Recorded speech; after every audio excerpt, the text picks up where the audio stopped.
Dude, do you see how fit I am lately? Barely even breathing.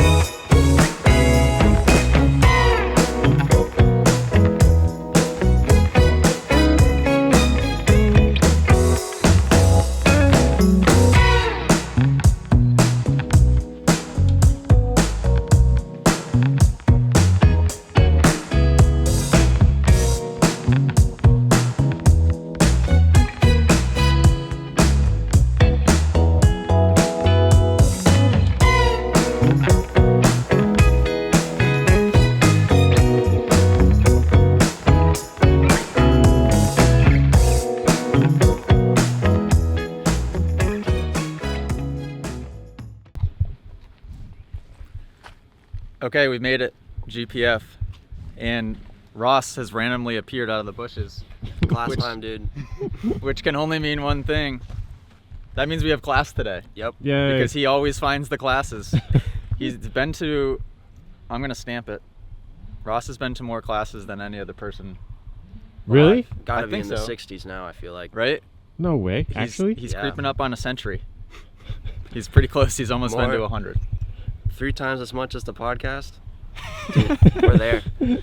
Hey, I'm interrupting this video to let you guys know that we filmed an entire video breakdown on how to hit a step-up triple for the first time, and it's available exclusively inside the Moto Academy app. So head to club.themotoacademy.com for a full video breakdown from today's class. Okay, back to the video. That when you guys get to a difficult section, whether you're on a 50 or a 450, if we think it's going to be technical, difficult, deep ruts, deep mud, deep sand, a supercross track, our reset needs to be here, not this. So many people are like, oh, here comes a difficult section. Let's get our butts to the seat and let's start whipping out the paddles like we're on a boat. We should be standing up, letting that bike do what it needs to do under us, so our lower body and the bike can take care of all of that work. So, so important. Okay, just starting the first drill, so we just ended the warm-up. One thing that I've noticed is this class is split down the middle. 50% of the people are actually living here and training here, so they're super familiar and confident with the track. The other 50% are more beginners and have never been here. And what I realized is after I gave them a 15 or 20-minute warm-up, so quite a long warm-up, none of the people that hadn't been here learned the track in that 15 minutes. So meaning they did 5 or 6 laps and still had no idea where they were out on the track.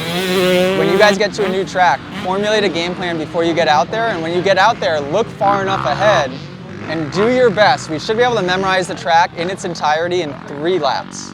I really don't believe that it should take any more time than 3 laps. Practice this corner. Every single one of us, we're gonna go right to this inside rut. Focus on technique, the feet stay on the pegs no matter what.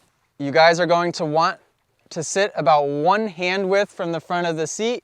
So we're not old school, we're not sitting way up on our gas caps, but we're definitely not sitting way back towards the center. So about 1 hand width from the front, where most of you guys are, just about perfect. So even if he's on the balls of his feet, but it's far away from the frame, that will create ricochet and bounce with the foot and make it really easy for his knee and the entire leg to come away from the bike. If he squeezes it all the way tight up against the frame, now he can squeeze his toe, heel, calf, knee, thigh, the whole leg suction cups to the side of the bike.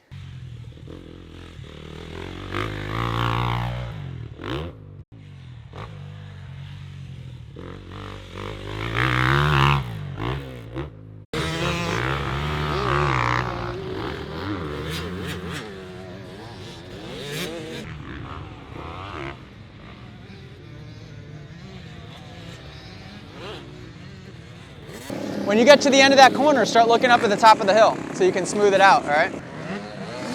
Front brake! Head too far back.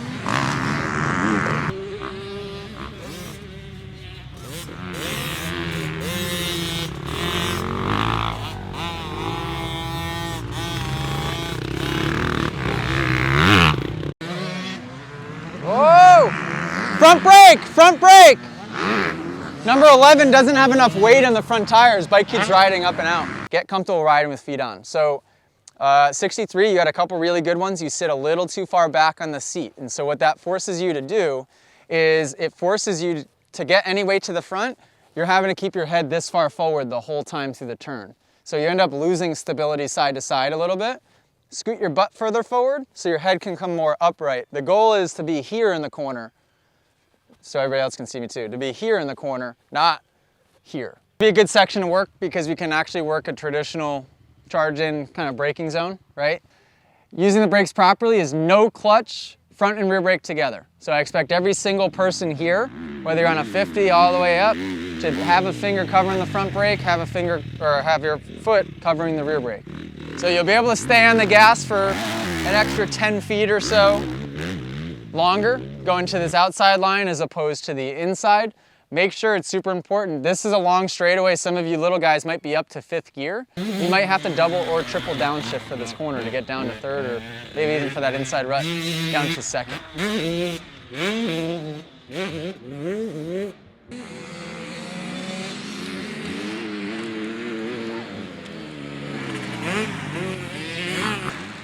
If you're going outside, make sure you open it up. You shouldn't be coming in that far inside to hit that outside line. Same thing, right out here. Yeah, not bad.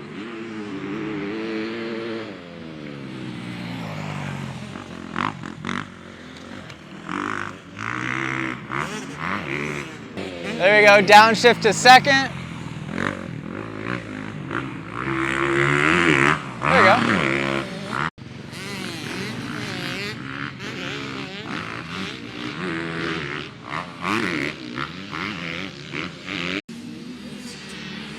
Hey, off that rear brake!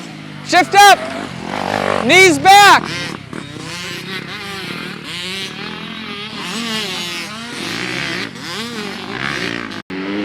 Go to 4th!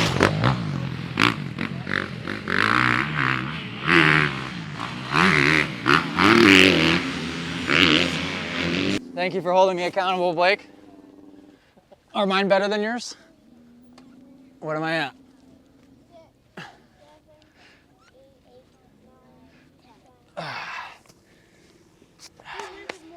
All right, so I'm going to keep a close eye on you then, so I'm not going to let you slide.